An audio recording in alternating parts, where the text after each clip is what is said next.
Oh, hi guys, this is Guy Christian out here. Let's replay LEGO Indiana Jones, and welcome to the final video of the project. Because we've completed 2 of the 3 extra levels. We completed Ancient City in the last episode. And in this episode, we're going to be taking on the final extra level, the warehouse. Which is both the most complicated level in the game and the simplest level in the game. Which I've probably made that comparison before, but yeah. Also, you'll note that all these extra videos kind of start up on like one of the random tiles on each of the movie maps. But the warehouse. There's not a whole lot to do here initially. There are a couple of studs that we need to collect. We do have to hit 1 million studs on this level in order to complete the thing. Also, I'm not entirely sure what that did. Looks like it just zoomed out the camera. What the main mechanic, though, is, if I can find it, is it's basically what you can do with the warehouse is essentially make it into a big old traffic kind of thing. So you have these traffic cones. This doesn't really do anything. Yeah, it doesn't look like it does anything. Alright. Yeah, you can drive certain vehicles around, but I'm trying to find a particular item. Or group of items. Also, for the first time, we can actually drive the tank that the Colonel Vogel drove, I think, actually. Or the guy from the Last Crusade. That's whoever that guy is. Oh, it's just right out in the middle of the open. Okay.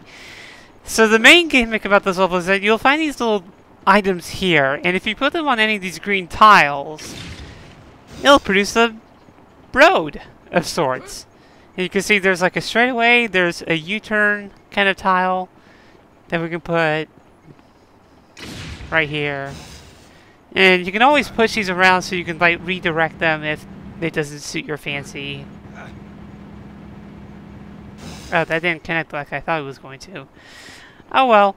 And then of course there are corner turns. So we can just randomly put this here, and you see you have plenty of these things to work with. So yeah, if you want to spend the time here, then there you go.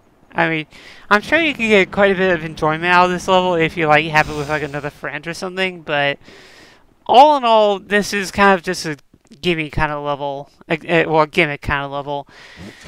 The way to get out of this level, though, I can't even reach that. Huh. But the way you get out of this level is you see this little target off to the right side here. What you want to do is essentially just, well, you can throw stuff at it. That's not what I meant. Yeah, just shoot it. There you go. And so shooting it will actually generate studs every time you shoot.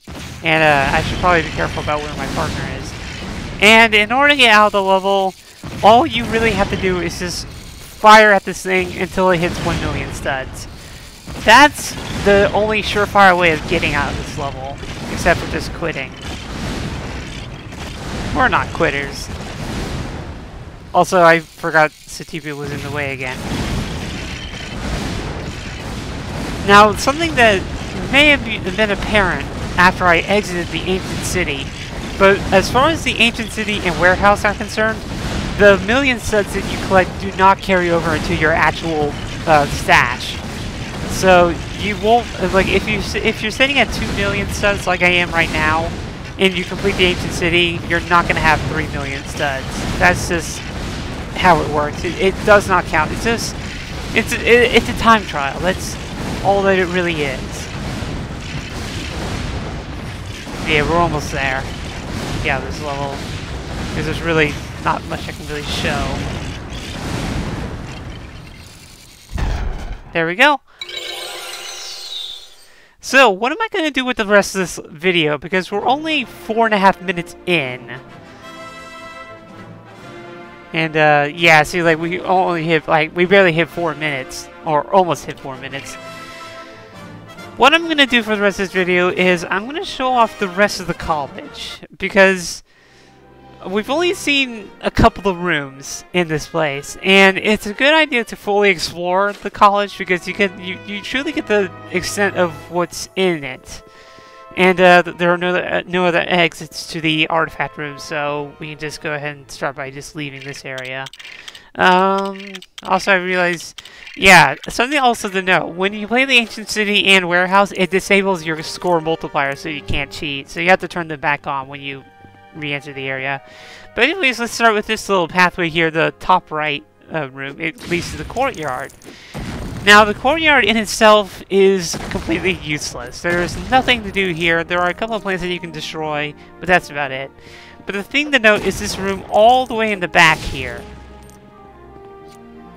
which is the art room. And here is something that's brand new to the series, I believe. Your ability to essentially create your own character. This was also featured in the second LEGO Indie game, but yeah, I believe this is where they introduced the whole concept. Also, the skeleton face is kind of funny. I'm going to go ahead and make my own custom character, because why not? I mean, we're not going to be able to get the user, unfortunately, but... well, that's what happens, I guess. I could do that face. Yeah, the Elsa face will do. You can give your character any kind of weapon or tool. Sword, spear, crossbow, rifle, rocket, pistol. So any kind of really tool, except for the whip. I don't believe any of these characters can have a whip. Let's give our character a rifle, because no character has a rifle. Let's change the, the rifle's kind of getting in the way.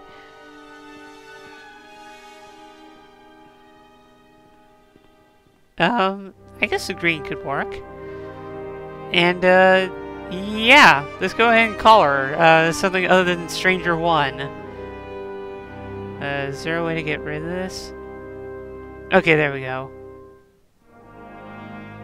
Get rid of the rest of these, dots. Okay, it doesn't matter. Alright, let's get rid of some of these letters. And that A is fine.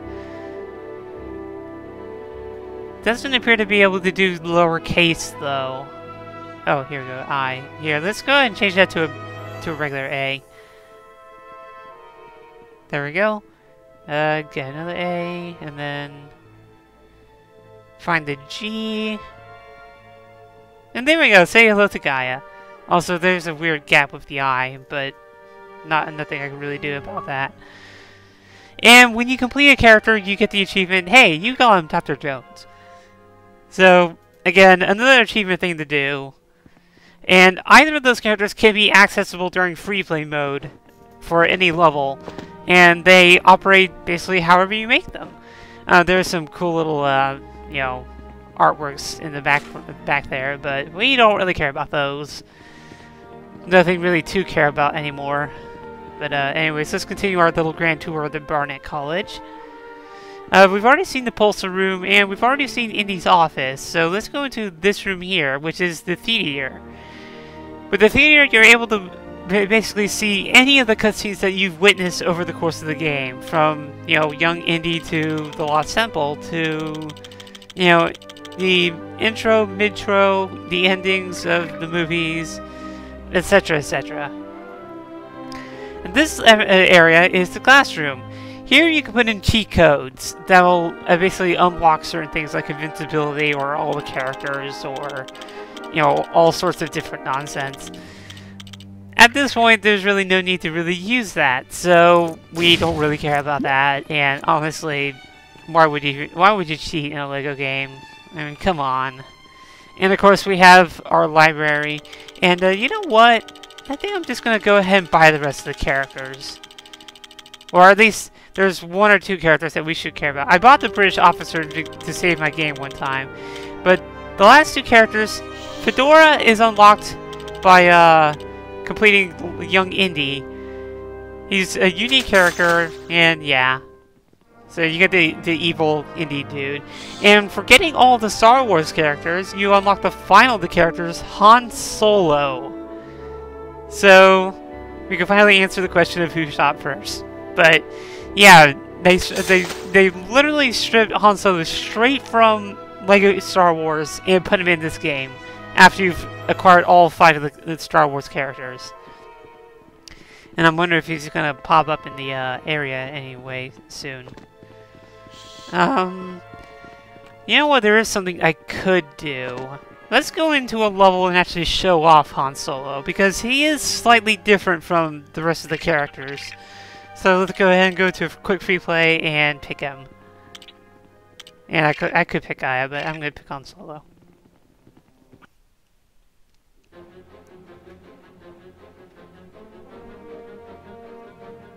Exciting stuff, isn't it?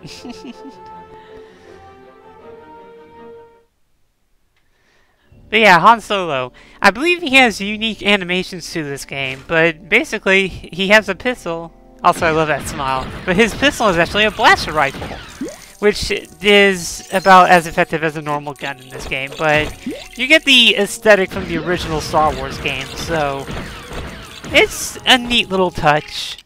Nothing really necessary, but it's still pretty interesting, you have to admit.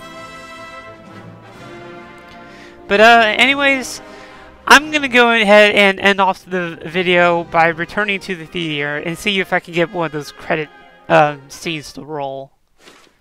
Because that would be kind of a, I don't know, good ending. Because I think that's how I ended the project last time. So, but yeah, look at that. We have everything. All the extras are complete. Han Solo's smile is slightly glitching. And yeah, let's go ahead and go back to the movie room. And let's see if we can find a, let's go with the Last Crusade ending, because that one's the most kind of touching of all the endings, I think. There we go. And this kind of demonstrates also how the theater works as well.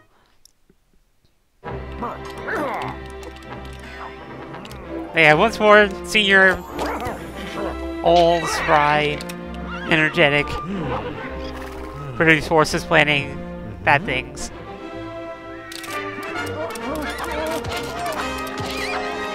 No, I give my horse a horseback ride.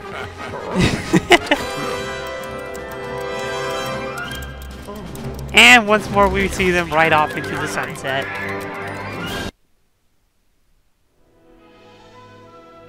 Oh, no credits. Oh well.